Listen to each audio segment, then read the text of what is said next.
I want to say welcome, ladies and gentlemen, to the Tony Hollis Live Talk Show Testify. Today, I have another candidate for mayor, Pastor Ronnie Hayse. He will be speaking to voters today as to why he believes he is the better candidate to serve you as your next mayor for the city of Blytheville.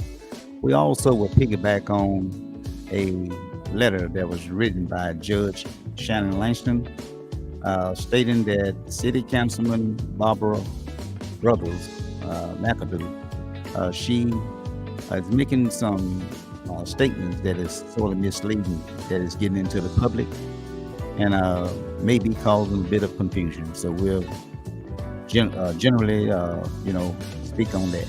So sit back, relax, get your cup of coffee, bottle of water, and see you soon.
I want to say welcome, ladies and gentlemen, to the Tony Hollis Live Talk Show Testify.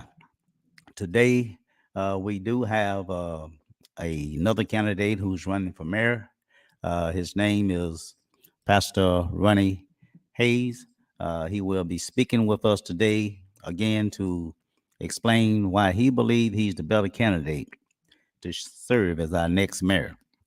I want to say just real quickly, for those of you who might have forgotten, we do have early voting coming up, okay? I'm trying to find those dates. Early voting begins October the 24th, going all the way through November the 7th. Election day is November the 8th on a Tuesday, Okay, so that's that. And I also would like to say that we will be discussing on Sunday. We will be doing balls and strikes. You know, right before the election, it begins Monday. I was going to do balls and strikes today, uh, considering some news that I got in by one of the candidates who's running for mayor, and so I'm probably going to save all that for Sunday. But we're going to go ahead and speak with Pastor Hayse today and let him come on to explain to you all as to why he believes he is the better candidate to serve as your next mayor. And I also want to say there's another issue that's on the ballot. There's been a lot of talk about it, Amendment 4. Amendment 4 is where you'll be going to the ballot and you will be voting for or against what they have approved. It's on the ballot. Uh, I call it, just for general understanding, layman terms, smoking dope, marijuana. I'm just gonna call it for what it is. They want to give it a pretty name, but it's dope. You know, it was used initially. It was just for to treat people who had some medical condition, but now I guess people can go ahead and smoke a little of it, as long as they don't exceed that limit. I forgot what the limit is.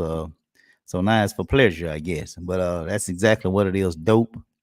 And I'm gonna probably do a show on that Sunday, giving you some information that although this marijuana, this dope, although it can, uh, ease the pain of those who have a medical condition, but over a period of time, it's that uh, uh, what I call that chemical ingredient, THC, uh, that's in the uh, this weed, what you call it, for street name, weed.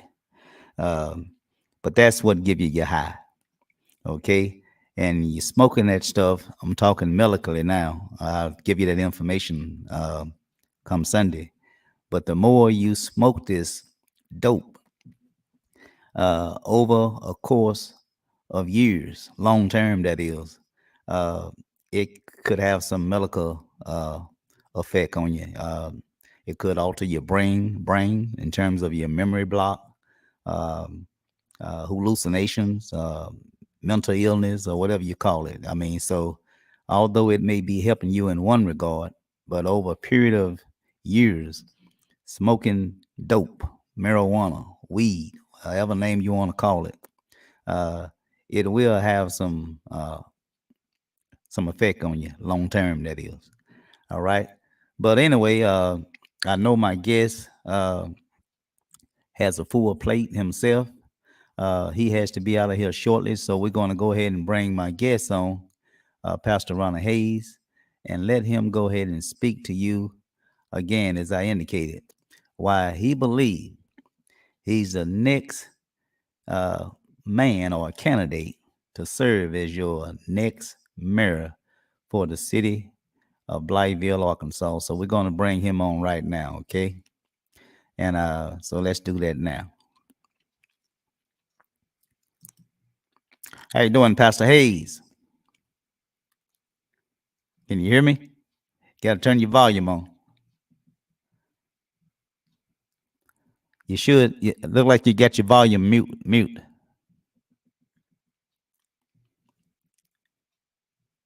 I still can't hear you. Let me see what we got going on here. Uh, your mic not mute. Uh, is your mic mute? It's not.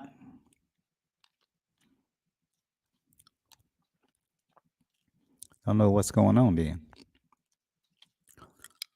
I tell you what I'm gonna do. I'm gonna. I tell you what I'm gonna do.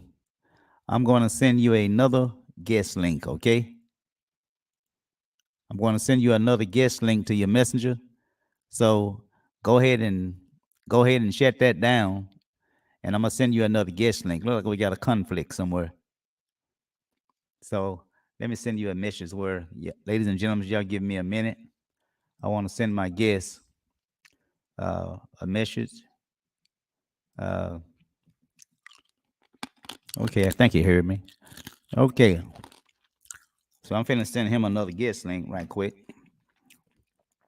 and see if we can get him to come back on. Okay, so let's go ahead and send him a guest link now.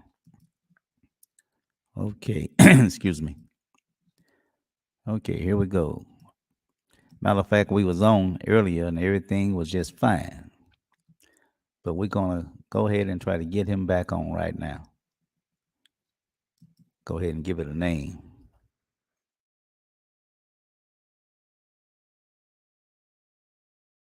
Okay. Up here and click his name. Um, okay. Now, let's see if we can get him back on. And hopefully he'll be back on and we can go ahead and get started.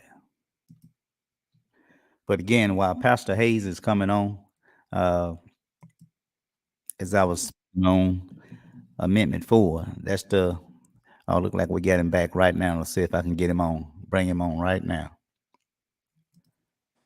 All right, can Okay. you hear me? Yeah, can you hear me? I can hear you loud and clear now. All right, good. All right.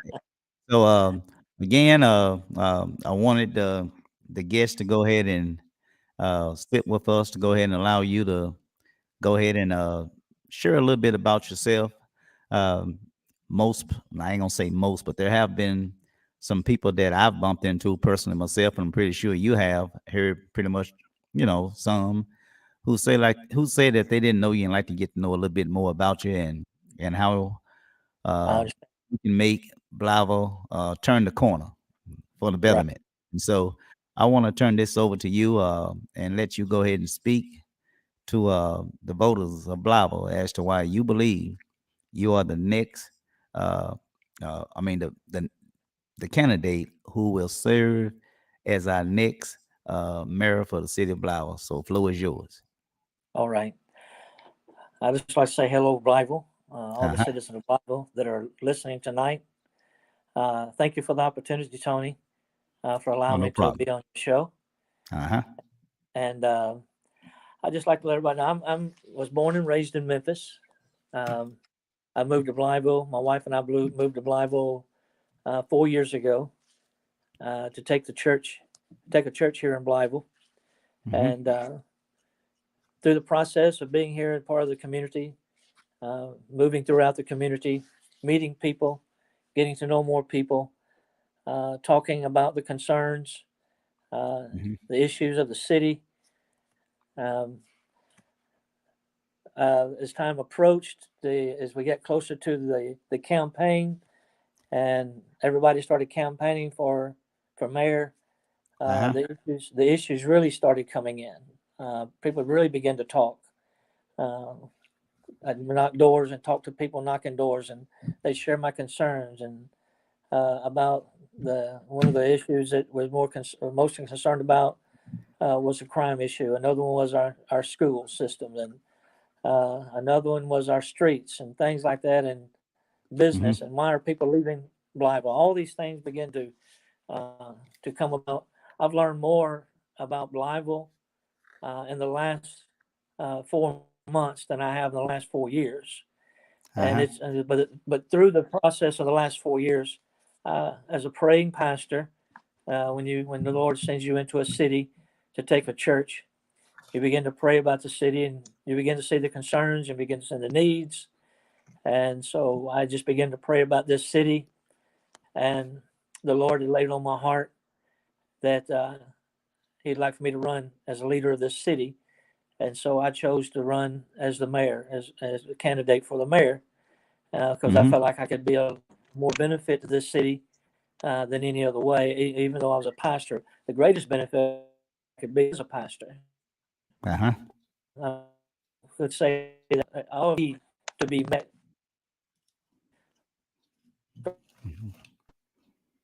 Like you're having some Lord gives technical us problems there. ability, just give that. You Can you probably hear me need to now? get closer. You probably need to get closer to your Wi-Fi. I don't know if you're in a different room or what, but look like you're freezing up on me. Are you are you closer to your Yeah, Wi-Fi? my no, I have to go into another room. You'd have to bear with me just for a minute. All right, Let go me go ahead. to another room or go out in the hallway where I'm closer to my Wi-Fi. Yeah, Okay, that'll I'm work sorry. I right had there. to. Yeah. My background is going to change, so just bear with. Uh, Is this working? no problem. No problem. I'll go. Let me change my background. Okay, when you get situated, I'll bring you back on air, okay?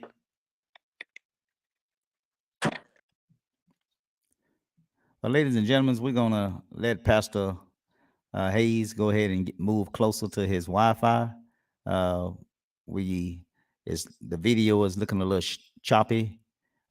His voice is going in and out, and we want him to be able to speak clearly to where you can hear him when he speak.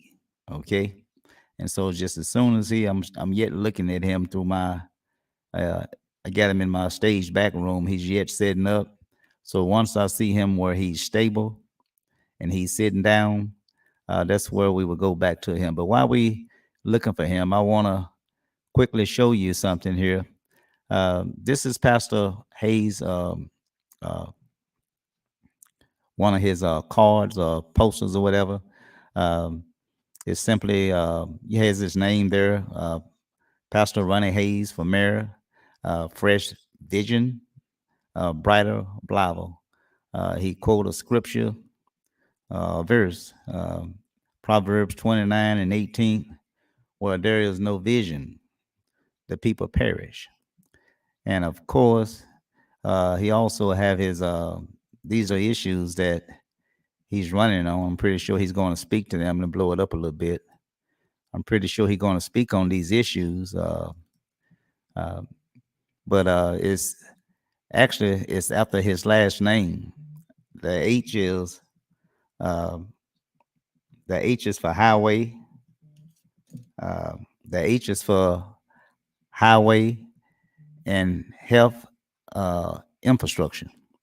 The A is for agriculture, education, and government. Y is for youth, development, and recreation. The S is for strategic planning and equity and inclusion.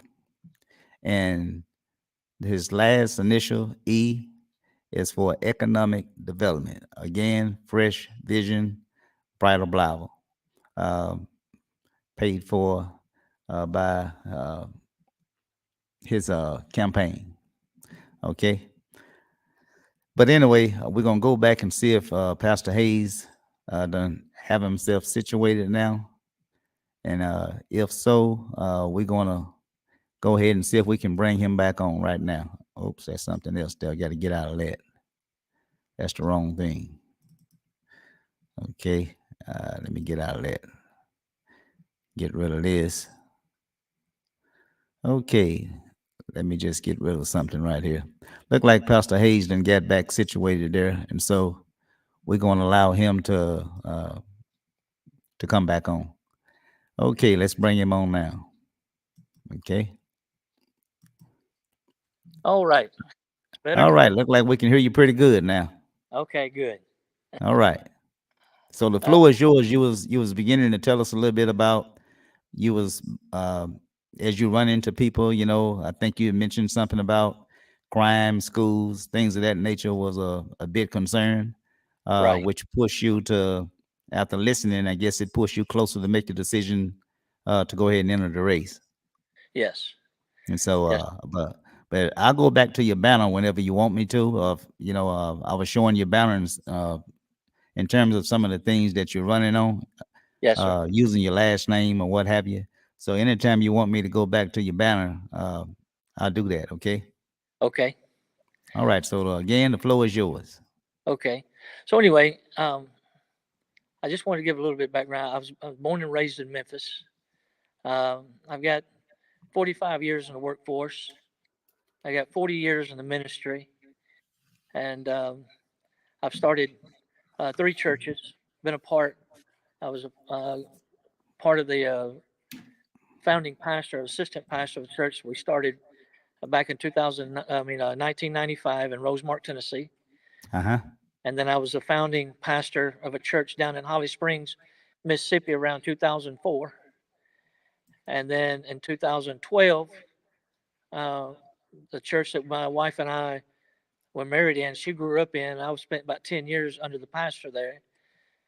Something when the bishop died, some things happened in the church, and the majority of the people wanted to start another work. So we went and started what is called Hope Apostolic Church in Memphis, Tennessee. And then from there, this church came open with the concern and wanted to know if I would be willing to come and take this church in Blytheville. It was under financial distress, and membership was very low. And so we decided to come and help this church. And so we have brought this church back out of the financial distress. We're doing very good now. I talked to the bank, sent me a statement, or even made a comment to me the other day. The bank president told me that we're in better standing with the bank now than we've been in 20 years of this church. All right. So I'm saying these things to let you know what I'm capable of doing. I spent 20 years in Memphis working for a company called Milton Sternberger Company. And during that 20 years, I was able to increase production in that company. I started out just as a case sealer. I worked my way up and became a machine operator. Mm-hmm. And as a machine operator, I was able to use my engineering gifts. I don't have engineering education, but evidently the good Lord put it within me when I was still in my mother's womb, some engineering capabilities. Uh-huh. And I took those as I was asked by the plant manager to implement those things, those gifts. And I was able to turn that production of that machine for that company for 100% production. Mm-hmm. And at the same process in the same company, when I became a machine operator, I'm opening up things for people to be asking questions for. I think that they would like to know about me as running as mayor of this city, what kind of person I am. I noticed when I became a machine operator, there was nothing but white machine operators. Uh-huh. I noticed that some of the African American men that I work with had been there longer than I have, and they were never asked to become machine operators. And what was concerned to me was when you become a machine operator, you got a pretty advanced pay and raise, they raised your pay. But none of the African American men in that company were being asked to become machine operators. So I didn't go to my supervisor. I didn't go to my plant manager. I didn't go to the CEO. I took it up on myself. And I started when their machines were down, when they were working on other machines, I invited them to come over in my machine and help me set my machine up to learn how to operate my machine. Mm-hmm. And I was able, within 1 year, I was able to train 4 African American men and 2 Hispanic men to run my machine. And so that year, the plant manager came out and said, "It looks like you're going on vacation next week. You're going to be gone for 2 weeks." And I said, "Yes, sir." He said, "We got a problem." He said, "We don't have anybody to run your machine." Mm-hmm. And I said, "Yes, sir. Yes, sir, you do." I started naming these men, these 4 men that I had trained, because the Hispanic men had already quit. They quit their job. And so I began to name the 4 African American men, and one of them was able to take over and run my machine while I was gone. So I feel good about that. And then I wanted the Blytheville people to know what kind of person I am when it comes to working with the public, being concerned with the needs of the people. I'm very fair. I believe in fairness. I believe I'm not a racist. I don't have a racist bone in my body. Mm-hmm. And I believe that's a concern that people would like to know. But regardless of color, race, religion, creed, whatever, I believe everybody has the same equal opportunity, or should be given that equal opportunity to better themselves. And I imagine, I thank you for, look like we got some, I don't know, look like we got some feedback. Do you have something on another device or anything on? No, sir. Okay. We You had may some be. feedback when I I got, begin to start speaking. yeah. Uh, do you have your cell phone turned up? I mean, are there any other devices on? No, sir. I'm probably you're probably getting my echo. I'm in my auditorium now. This is where I can Okay bet then. Well, I can well, pick up maybe my. that's it then. But anyway, I thank you for that story. Kind of give the voters a general idea of you being a pastor, not just before you was a pastor. You explained about your industrial experience, Hmm. some of the things you saw in the workplace that wasn't fair, and how you took the initiative upon yourself to uh, make ways for other black employees uh, to do jobs ordinarily that white men does or white women. Is that Right. what I'm hearing? And also, you pastor a church, Yes, sir.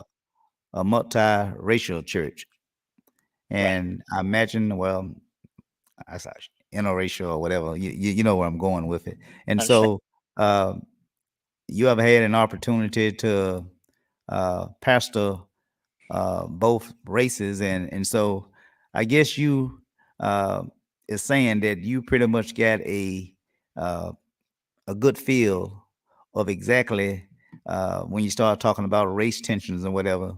Uh, you pretty much got a general idea of, for a better way of understanding it, of what's going on Yes, sir. in terms of the two different sizes, and it seemed like that wall is in the middle, and Right. it is serving as a partition, and you want to find ways to tear it down. Right. All Yes. right. So anyway, you gave us your industrial background, show that you're a people person, you're fair, or what have you. I noticed in speaking, you had indicated that you wanted people had been speaking to you about. I think the topic you and I were speaking about. I think it was. I think we spoke about crime, I believe, and Yeah. so crime and safety. And let's see you talk a little bit about that crime and safety. Okay. Um, One of my concerns is about the crime. Um, People are concerned more about the safety that I've talked to about people who own properties, rental properties, uh, Mhm. who have tenants living in their properties. They want their tenants to feel safe. They want to feel safe themselves. Um, since I've been here, I've known of several shootings. Matter of fact, we've had two funerals in our church I'm sorry because to hear that. of shootings. We've had two funerals in this church where two young men were shot. Very sad, Mhm. very sad. Both of them are very young. And so these are things that not only concern, these are people are Uh-huh. concerned on both sides of the whole community. And so when we come dealing with crime, there's a lot of things that have to be looked at and analyzed. And I'm not one to just jump in and start cutting and coming in like a hatchet man with a hatchet and start cutting this and cutting that or changing this and changing that. I've been more concerned. I've been taught in the ways of analyzing a situation, seeing how the best way to go about it, and do more like a surgical procedure and things uh, to move things, get out what the problem is, being able to make sure that situation is sealed up better so it would heal. Everything has to have when anything is taken care of, if anything's removed. It's just talking about surgery. I'm not a doctor, but I've been through enough medical education because I went to school at Northeast College um, in South Haven, Mississippi for funeral directing, and we had to learn medical procedures as well, and had to know about um, microbiology and things Uh-huh. like that. And so I learned the process of knowing how tissue works, that you can't just come in. I'm using this as an example now. You can't just come in and just cut any old way and just think that, well, we got this out of the way. Now we don't have to worry about it, because what's going to happen if that wasn't, if that wasn't rightly taken care of and the Mm-hmm. procedure wasn't done right, then nothing's going to heal right. You're going to have an infection. You're going to have more of a serious problem. You may even cause a death or a whole shutdown in something. And so I believe there's a right way to look at something and analyze it and see what needs to be done. And I think one thing that's going to help crime in our city is a better relationship between our law enforcement officers and the community. All right. Not just law enforcement officers showing up and saying hi, or showing a little bit of attention here and a little attention there. I believe there's going to have to be programs set up to where our police officers are Mm-hmm. going to have to be involved with the young people, the middle age class, the elderly. Have Let me stop you for a minute. You said something that I really resonate with me. You had indicated that I think it was you said not just the way I interpret what you're saying is that when police officers are involved in the community, it's almost like when they come to that event. Let's just say there's a youth event over in the park, right, and the police officer, as well as chief himself, he's good at coming out.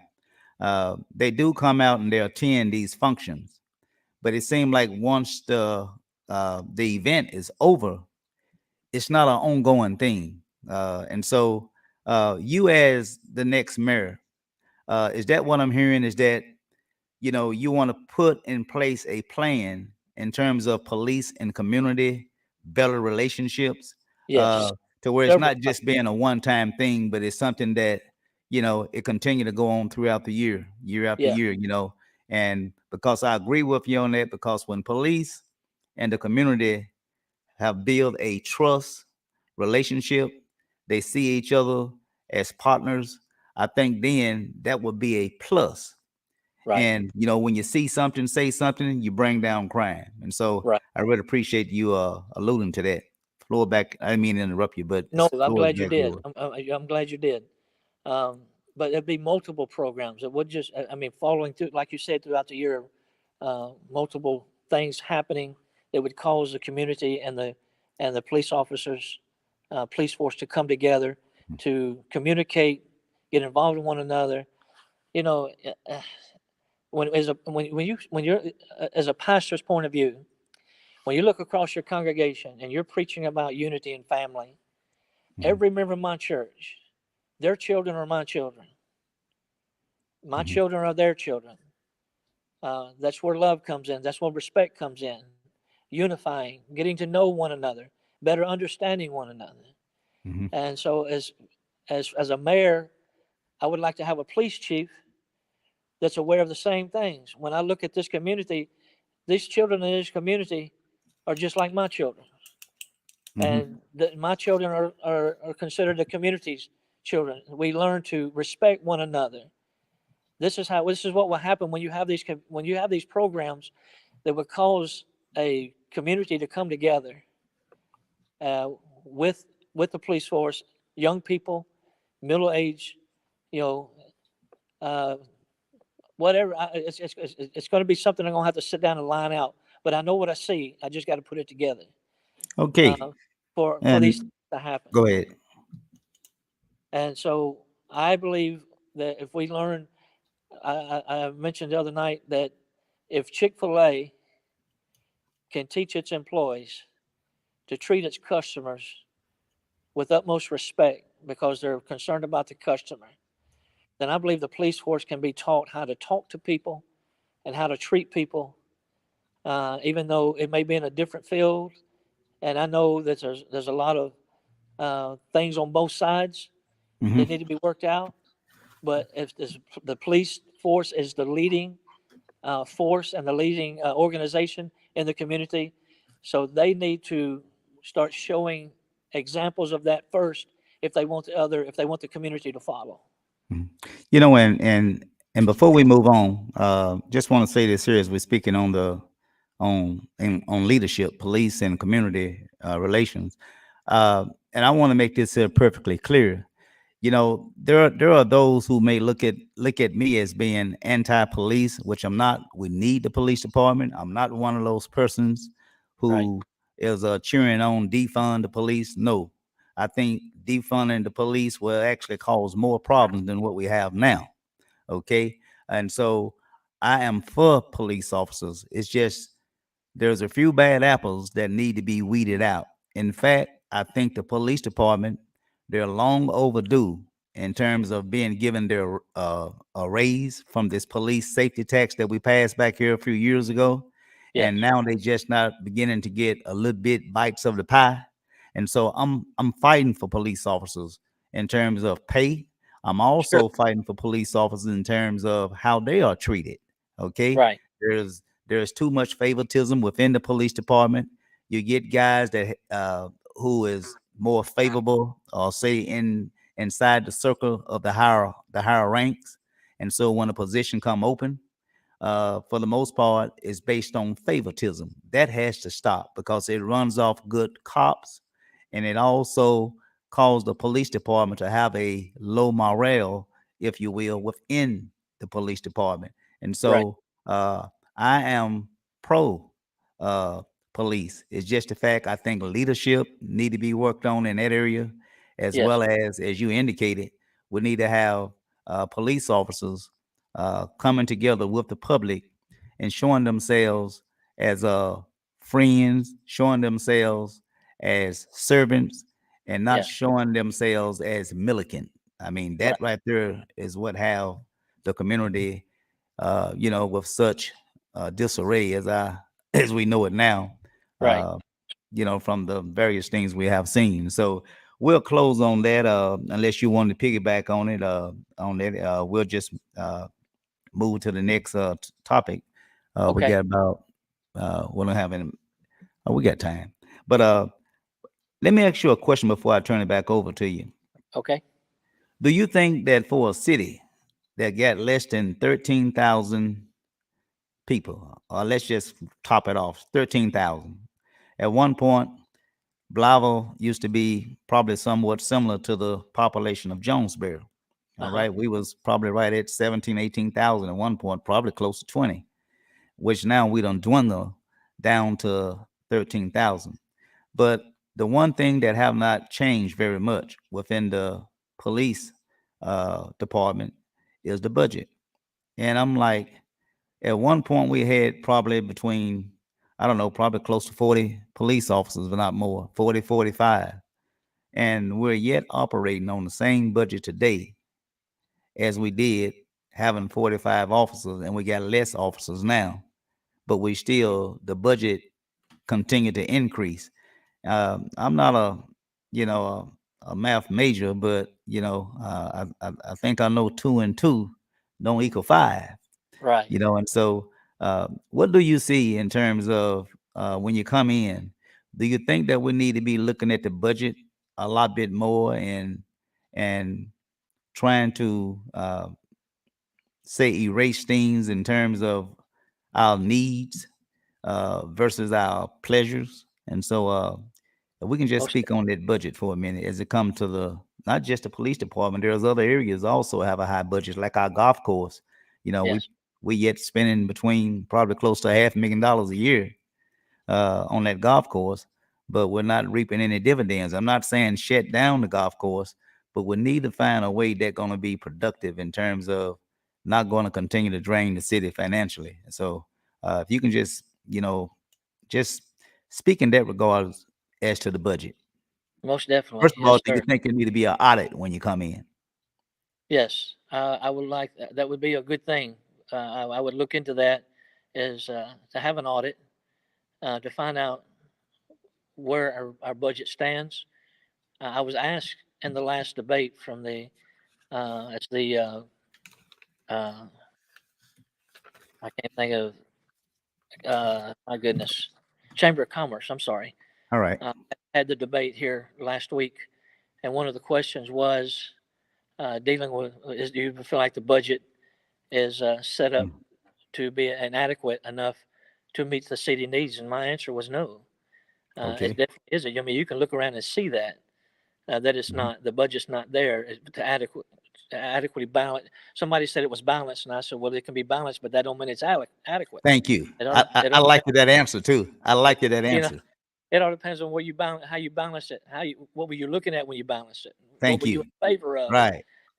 So, but looking at the needs, as we're talking about crime situation, and I don't want to go back on that, but the police department, Hmm. I believe that needs to be, the defunding the police is a no-no in my book.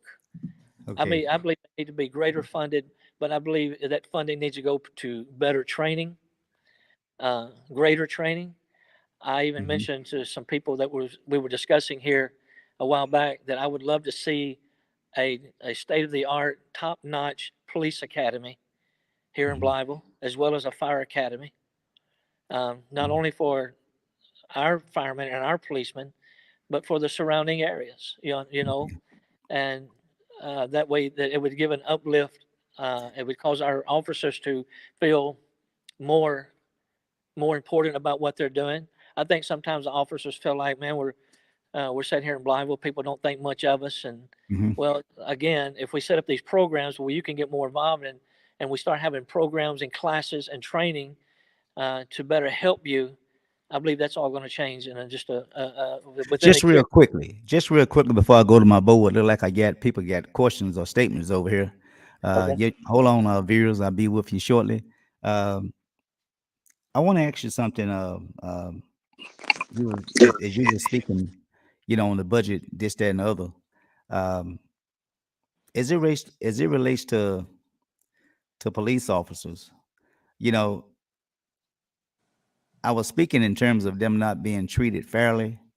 Um, right now, if I'm not mistaken, HR uh, is handling, I guess, any type of complaints and disciplinary actions or whatever.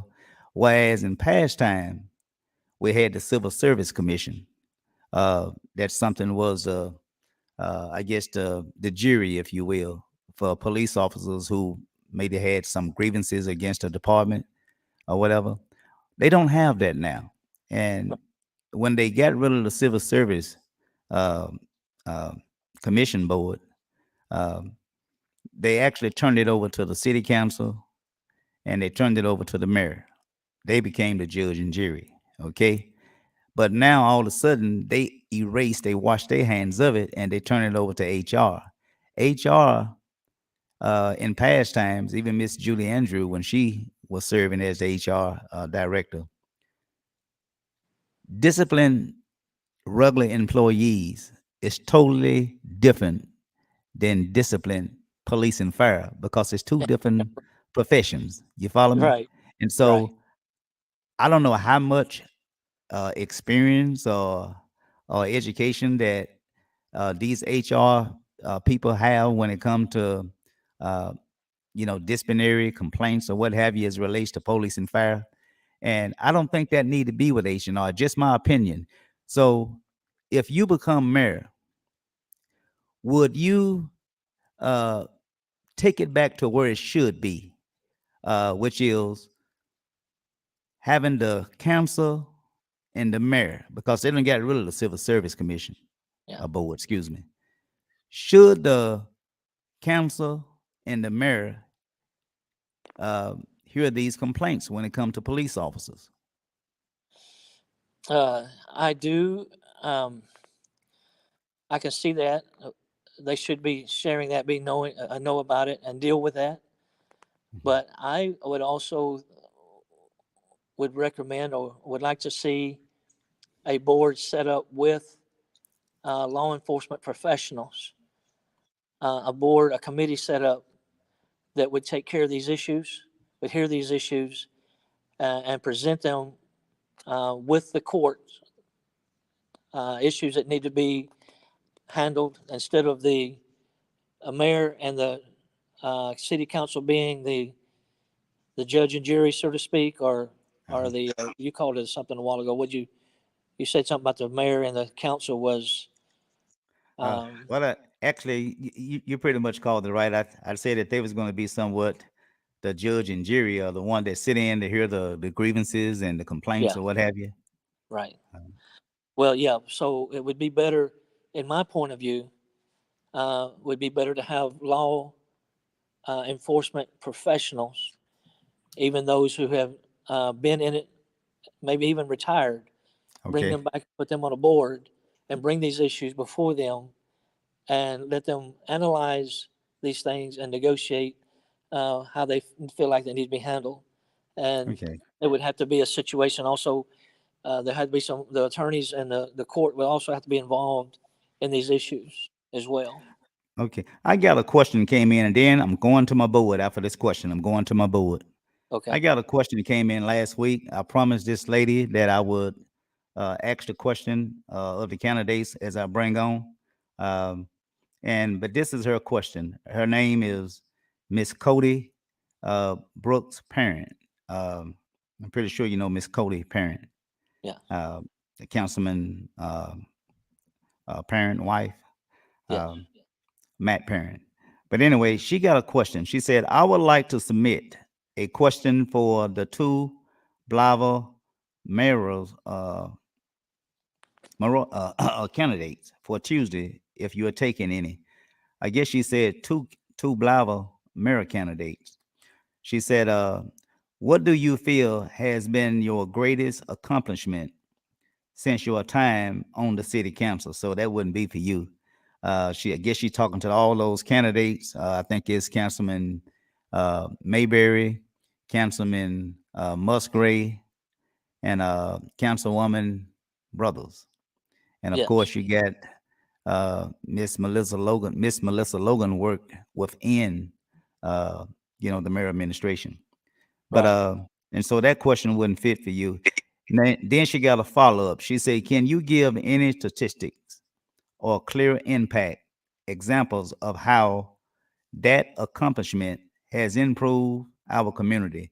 Basically, what she's saying is that these candidates who's running for office, there are times as a sitting city councilman, she wanted to hear from them to give them some type of documentation uh, that will show that uh, by their time sitting on the council, showing some accomplishments in regards to how their involvement was an improvement uh, to the community.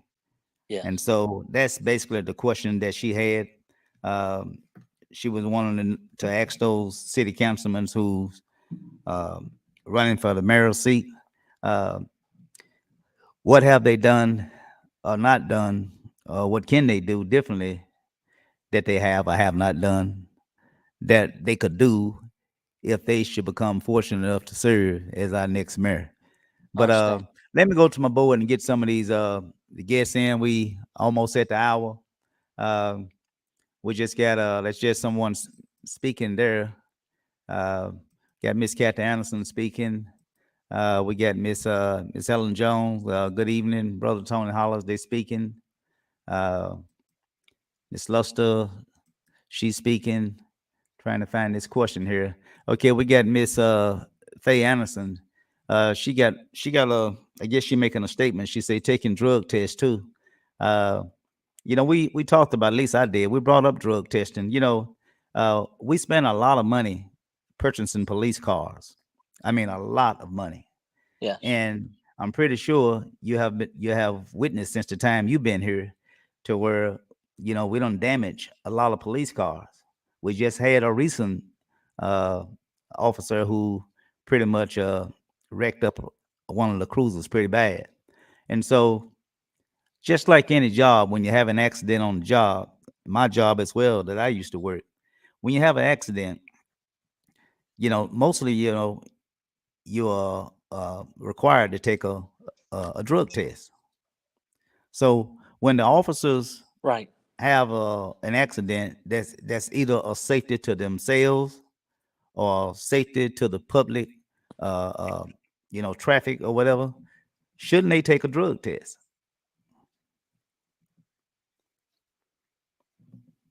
Can you hear me, Pastor? I agree. I don't You see know, any problem. I don't. you know, Can you hear me okay? I can hear you now. I can hear you now. Something's going wrong on my screen. Okay. Um, I I um I agree. It's just like any other, um, even federal jobs. People Uh-huh. who have federal jobs working for the federal government have to have. If anything goes wrong, they have to have drug tests. But in fact, they have to have Hmm. drug tests before they even get jobs. And so, if you've got an officer that's involved in an accident, yes, I would agree that something needs to be set up for them to be given a drug test to see, as part of the investigation and process of why the accident happened. All right. I'm pretty sure Miss Faye Anderson should appreciate that question. We have another question here. Uh, this is from, I gotta wipe my glasses off. This is from Sister Helen. Uh, she basically, let me find. It say there has to be a mutual desire for improved relations between police and community. That's basically what's a Yeah, question. Pretty much what you and I was talking about earlier about that wall that is separating the community and right, the police. I think what Sister Helen is saying is that, first of all, let's start with the community. The community cannot think that every police officer that they encounter is a bad cop. Okay. right. And let's go on I the other agree. side of the track. The police officers that when they go into these communities that don't look like them, let's just say that, they got to also not have that mindset. Why do we even service these people? They don't care Right, about us. They call us names. And so if each one could come to the table, put it all on the table and have a really honest discussion, I yes, think they both will learn something before they leave that table. But like you said, it has to be a mutual agreement that both right. sides come to the table and they talk. And I think that has to happen. That's the start. And hopefully, in that conversation, something positive might come from whatever discussion that is on the table. And so I thank her for her statement, her comment. And this is just Sister Anderson just speaking. Uh, we gotta, I gotta increase my. It said, yes, yes, I totally agree with you on what you are saying, Brother Tony Hollis. That's just the sisters just basically listening in on us. This next one is by Sister Donna McCrae. Let me read it first before I put it on the screen because I can see it better reading on my board.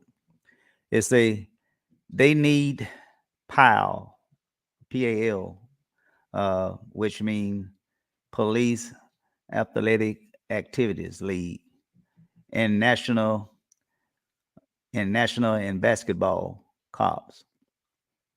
It is not active here for police and community relations, for building bridges to amend broken barriers, for equality, justice, peace, trust, love, and brotherlyhood. She is alluding to one program. I'm not familiar with that program. Are you? The Police Athletic Uh, Activities yeah, I have League? heard of the program, but I'm not familiar with it. No.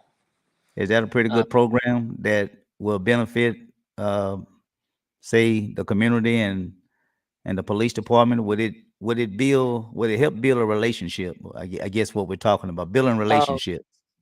it will within certain groups, with athletic groups. Everybody's not athletic, but a lot Okay. of your young men, a lot of your young women are in the Hmm. athletic fields or any type of athletic activity. That's an excellent program for Hmm. for them to get involved with the police. But there's other citizens that are involved as well that I was talking about as well. That other programs could be set up to where the police could get involved. And when I was a child growing up in school, we had policemen would come to our classrooms and talk about safety, Uh-huh. and that built the kids felt like, we even had kids say, "Man, I want to become a policeman. I want to become a policeman." It had such an effect on the school kids. Not saying the situations and things have changed now, but that's an area where we can start finding ways that That's we the can start. programs that we can implement to where the policemen can get more involved in the community, meeting with the citizens. I was driving down the road the other day and I passed two policemen and I waved at them and they didn't even wave back. Uh-oh. Just a wave at your citizen, let them know, Yeah. hey, I'm kind enough to wave at you. You waved at me. To me, if I was a policeman, I would have waved first. You know, Building that kind of relationship, showing people that you're concerned. One of the statements in leadership says, people don't care about what you have to say till they know you care, Hmm. right? So when people Right. know you care, you Hmm. you know, when they know that you have feelings and respect for them, to know how they care. And I've talked to somebody here in my church the other day, and I mentioned this, and I said, if people could learn about loving your neighbor, respecting your neighbor, we're neighbors. Hmm. When a policeman is handcuffing somebody for wrongdoing, for a crime, uh, don't look at him as a criminal. I mean, don't you're not condoning his wrong, but you've got to remember he's your neighbor. Hmm. How you treat him, he's your neighbor, and so others as the citizens will learn as well, to learn that, hey, that policeman is my neighbor. He's not a And we yeah. go ahead. I was just fixing to say, you know, like you said, all policemen aren't bad. We have a Mhm. few bad apples that's making the whole police department, the whole law enforcement agencies look bad all across the country, not just here in Blytheville. But we have Mhm. to be in putting these programs up. You have a way of bad apples have a way of showing up, exposing themselves. Mhm. And after a while, somebody said, you give them, I don't like to use this term, but I'll use it like this. You give them enough line, they're going to get themselves in trouble, you know. Um, but it all starts with this relationships, building Okay. relationships. Okay. Well, we got two other comments, and look like we got maybe about 3 minutes, 4 minutes before we close it Okay. out. Um, let me see. This is Sister Anderson. Let me read it first before I put it on the board. I can see it better on my board. It's a question. Something might need to be removed. Um, been in their seat too long and doing nothing and letting employees under them control them. I guess she's referring to, again, either officials or police uh, ranking officers. How uh, I guess she's saying there's some unfairness going on there. In some cases, it may be corruption to where um, you know we got some. I guess she's saying they need to open up the blinders. They know something on the other side of the blinders. They know that it's going on, uh, but they don't want to do anything. They don't want to engage. They just prefer to keep the blinders closed. And so I guess she's saying it's pretty much like that. This police reform. I know you heard of the term, what they call it, police intervention. You see Yes. something that is wrong as a police officer, then you have a duty. That's what they call it, a duty to intervene. And so that's Yes. that's what we need to that's what we need to have more of. Police officers' duty to intervene. And we get one other last question here, and then I'm gonna go ahead and turn it over to you and let you go ahead and close it out. Okay. Okay. Uh, Let me see if I can read this here. It's a pretty long one here. It say, I think the police budget need to be a denim and budget. I'm trying to find it. I lost it again. Uh, I'm not gonna have time to get them both. I get this one. Uh, Addendum in budget for public services to get sources of social problems like mental, illness, alcoholism, drug addiction, and depression, etc. Police are not uh, handle their approach or methods to these problems, and they need to work along with training and resources to prevent fatalities during calls, arrests of citizens with health issues. Police need to recognize these barriers in their social environment and public services and handle them differently. And so I guess she's sort of speaking to some of these officers. They are uh, human beings. I imagine that they bring some problems to work themselves. Could be something going on at home. Could Sure. be alcohol. Right. Could be drugs. Could be infidelity that's going on. Or could be money problems. And along with that, the job itself, working as a police officer can be very stressful. And so with all these things, I don't know if this is something that is mandated, but uh, seriously, whoever are the ranking sergeant, lieutenants, or whatever, it would have to come from them. The people that they supervise, they would be one of the first to see in terms of their performance as a police officer. you know. Yeah. And so this one last one. How much we got? We over now. But that one last question. PAL is a program to get involved with children, teenagers, young black Yeah. males participating to develop a relationship in any sport, basketball, football, baseball, volleyball, soccer, etc. To bond and get to build a relationship for trust. Activities involved in schools and communities for relationships, fall festivals, reading, senior citizens, etc. That was pretty much those two questions there. Um, that was a lot of reading. That was the first one where she was talking about the mental illness Yes, sir. of the police officers and other things that might be going on with them. And her last one she just posted was she was speaking about again that one program that one of the programs that we talked about in terms of community and police involvement to build better Right. relationships. And so we're about 2 minutes over the hour, Pastor, and I'm going to go ahead and give you about maybe 2 3 minutes to go ahead and close this thing out. Yet appealing to the people why you believe that you are the better candidate to serve as Blytheville, Arkansas next mayor. Floor is All yours. right. Thank you, Tony. Uh-huh. Again, Blytheville, I'd like to say that uh, I'm not running for mayor for myself. I'm not running for a position. I've got a position. I'm a pastor. I'm an ordained bishop. Um, but the reason I'm running for mayor is for you, the citizens of Blytheville. Hmm. I believe that my vision, a brighter vision for Blytheville, my vision is to see a brighter, a better Blytheville, and I'm willing to take whatever steps needs to be taken to make any move that needs to be made, to put together whatever committee needs to be put together, to help change whatever laws need to be changed, any programs to be set up to make our city a safer and a safer place to be, a more beautiful place to be, and a more productive industrial place to be. And I look forward to seeing Blytheville grow again, uh, to grow to be a great city that people want to come and be a part of the city of Blytheville. And I believe I have the gifts. I have God given gifts and talents to do that, skills to do that, but I also have a passion and a love for this city uh, that seems to be my driving force to want to see the city and the citizens of the city come together and to unite and to be a better city. And I thank you for this opportunity. And I just hope that you will vote for me when you go to the polls.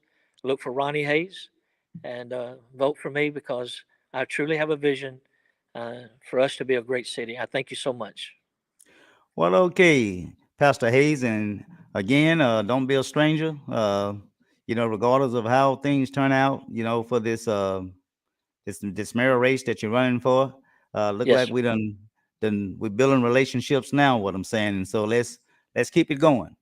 yes, sir. All Yes, right, sir. and God bless Thank you and your family, and uh, Until I see you again, be safe and continue to practice your social distance. All right. The God bless pandemic you. is yet Time real. testified. All right. God bless. All God right. bless. Well, ladies and gentlemen, that was Pastor Ronnie Hayse, pastor here in Blytheville, and he just wanted to come on to share with you all, why he decided to get in this race. Um, is spoke about his heart being in it, have a heart for people, and so we'll see how things turn out for him. But I was going to speak to you all about an incident. I had some information came to me yesterday. Since the hours has been spent with Pastor Hayse, we had some technical problems starting out. That's why time got away. Uh, but I really want to speak about Councilwoman Barbara Brothers in one of her. I don't know if it was a committee meeting or city council meeting, but she made some statements in regards to how Judge Shannon Langston was conducting her court. Had something to do with, I believe, with 187 citations that was written to where she claimed that they had been non-processed. In other words, dismissed. Uh, Judge Langston explained it pretty good in terms of, when we using statements that the judge dismissed that charge, that can be somewhat misleading, as Judge Langston stated. The term, there's a old Latin term, non, what is it? No lie prosecutory, not prosecutory. It's no lie prosecute or something, but that's a Latin term. And so putting it in layman terms, when a judge use that term, no lie so I can't pronounce it. What that Latin term simply mean is that the judge decided to non-process the case. Okay, not dismiss the case, but non-process the case, which means the case can be refiled again. I think it's probably, if my memory serves me correctly, I think you get 1 year to bring the charge back up, and that's based on if they come into some sufficient concrete evidence against a particular person or persons, then those charges can be refiled and you can bring that person back to court. But if you bring a person to trial and the prosecutor do not feel that there's enough, or the judge, there's enough evidence to get a conviction, then rightfully so, they will non-process the charge, because if they go to trial on weak evidence and the person get off, he or she escape, they get off. Don't care what evidence come up tomorrow, you can't try them again. That'll be double jeopardy. So that's what Ms. Langston was saying, that if you're going to put out information, I do have that letter. That's why I'm not prepared. But the next time I do a show, I'm going to put that letter up. It's a 2-page letter. I mean, Shannon Langston, Judge Shannon Langston, she had a lot to say.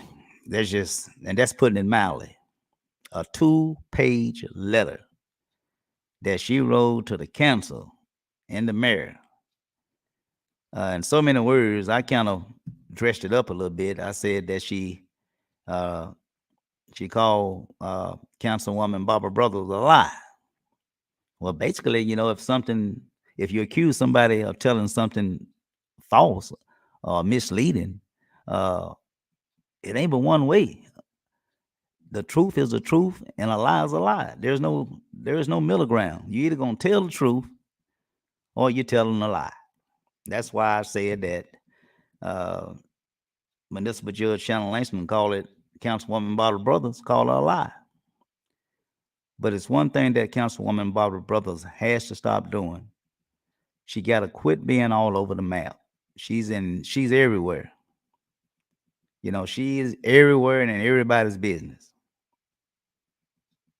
Now she going into the courtroom trying to tell the court, or well, not tell the court, but she got this opinion as to how the court need to operate and what it's not doing in terms of how the court is being operated. You know, she's against some things, and so she go and start speaking publicly about some of these things, and she don't even go out to get the facts. She have not had one conversation with the judge, but she still saw a need to accuse the judge of dismissing. That's the key word, dismiss. Dismissing 187 citations that was written. Makes the court look bad. Makes the court look like they don't care about crime or violations. Make the court feel like they giving someone a slap on the wrist. Okay. But anyway, we're going to talk about that later. I will come back and I will put that letter on the board. We're going to talk about this Amendment 4. You know, these little labs, I call them labs, Dr. Jekyll's labs, you know, where they go in there and start selling all this alcohol and stuff. Anytime you get something that has to do with alcohol, and I like to use the word dope, alcohol and dope, that don't produce nothing but bad. When you go to the polls, I'm hoping that you will make the right decision. We do not need a bunch of dope heads. We already got some already. We don't need to compound the problem. Amendment 4, vote your conscience. Okay? That's all I have. Look like someone trying to sneak in another message, but I'm out of time right now. Look like we got who is this? This is thank you, brother Tony. How you doing there? Sister Taylor. That's Mrs. Rump, my sister. How you doing?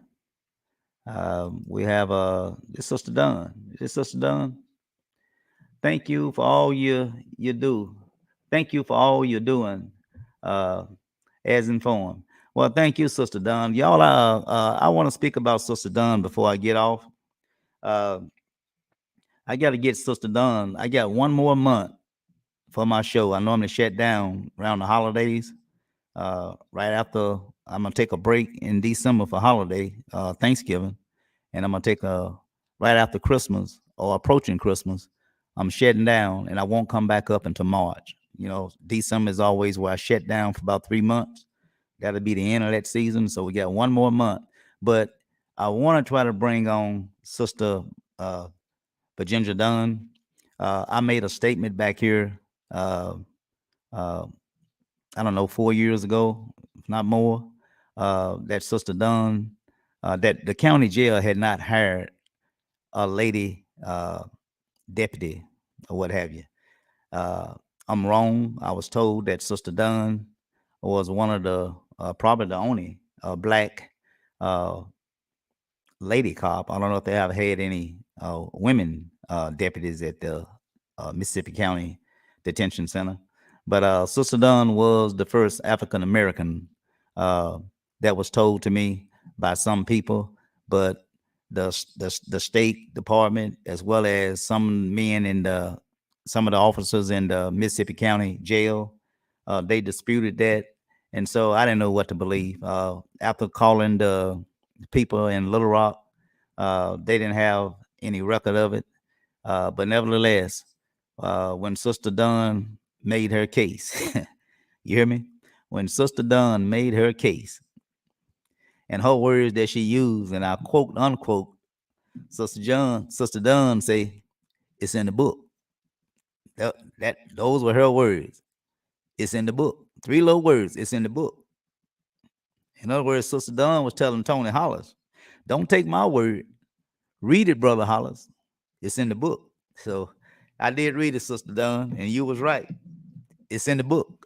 But anyway, I like to bring on Sister Dunn and let her share with you all her experiences working as one of the working as the first black, I want to say black, African American deputy for the Mississippi County Sheriff Department. That's my show, you all. I'm getting ready to shut it down. Remember, Amendment 4. Amendment 4. Dope is on the ballot. I ain't gonna use that pretty word marijuana and all this medical marijuana and recreation activities, recreation purposes. See, they trick you with words. Call it for what it is. It's dope. Okay? It's dope. In my day, that's what we call it. It's dope. We're gonna have more dope heads walking around smiling, laughing. 40, 50-year-old man smiling and laughing like somebody done told them a good joke.